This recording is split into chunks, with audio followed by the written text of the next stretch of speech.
Assalamualaikum warahmatullahi wabarakatuh. Kami dari kelompok 13 RBL ingin mempresentasikan hasil kerja kami, yaitu penerapan hukum Bernoulli pada kehidupan sehari-hari.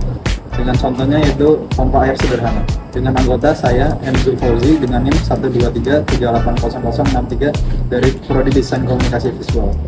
Saya Daichi Zaira Safa dengan NIM 123240078 dari Prodi Arsitektur. Saya Jadi Badan, NIM 123240072 dari Prodi Arsitektur.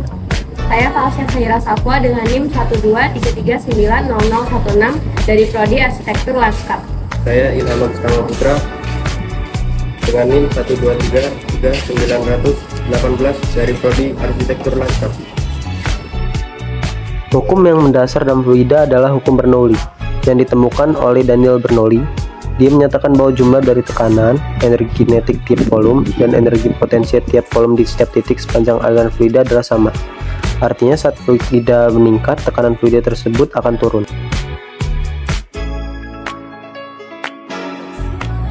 Fluida dapat disebut zat yang dapat mengalir. Fluida digolongkan menjadi dua jenis, fluida statis dan fluida dinamis. Fluida statis adalah fluida dalam keadaan diam. Contoh penerapannya adalah dongkrak hidrolik. Sedangkan fluida dinamis adalah fluida dalam keadaan bergerak. Adapun contoh fluida dinamis adalah pompa air sederhana seperti yang kita buat. Pada kondisi tekanan hidrostatik, fluida mengalir dari tekanan tinggi ke tekanan rendah dengan memperhatikan tinggi pipa penampang. Yang kedua, fluida tidak mengalir ketika berada pada kasus kondisi tekanan hidrostatik, sehingga berlaku kecepatan fluida tersebut sama dengan 0. Persamaan hukum Bernoulli pun berubah menjadi P2 sama dengan V1 ditambah rho GH1.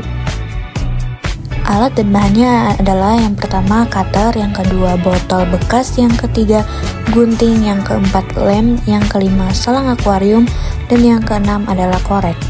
Langkah pertama membuatnya yang pertama adalah memanaskan gunting dengan korek untuk melubangi botol. Kemudian yang kedua adalah memasukkan selang akuarium ke dalam lubang botol yang sudah dibuat di bagian atas.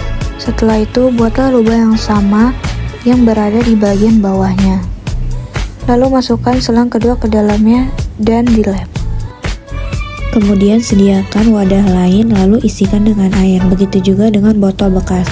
Isi air di botol bekas hingga tingginya mencapai selang yang berada di atas. Kemudian tutup.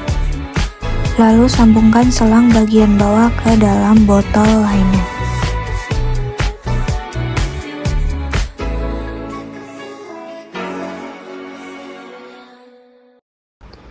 Kelebihan dan kekurangan pompa air. Kelebihan yang pertama lebih hemat karena tidak menggunakan aliran listrik. Yang kedua tidak perlu menggunakan alat-alat yang canggih. Yang ketiga biaya kerusakan sangat kecil. Yang keempat dapat digunakan kapan saja. Yang kelima tidak dipengaruhi kebijakan PLN. Kekurangannya yang pertama debit aliran air lebih kecil. Kedua tidak dapat mengalir terus-menerus. Yang ketiga membutuhkan tenaga manusia yang besar. Yang keempat tidak efisien waktu. Yang kelima memiliki resiko bahaya yang besar apabila permukaan air dalam dan kapasitas ember besar.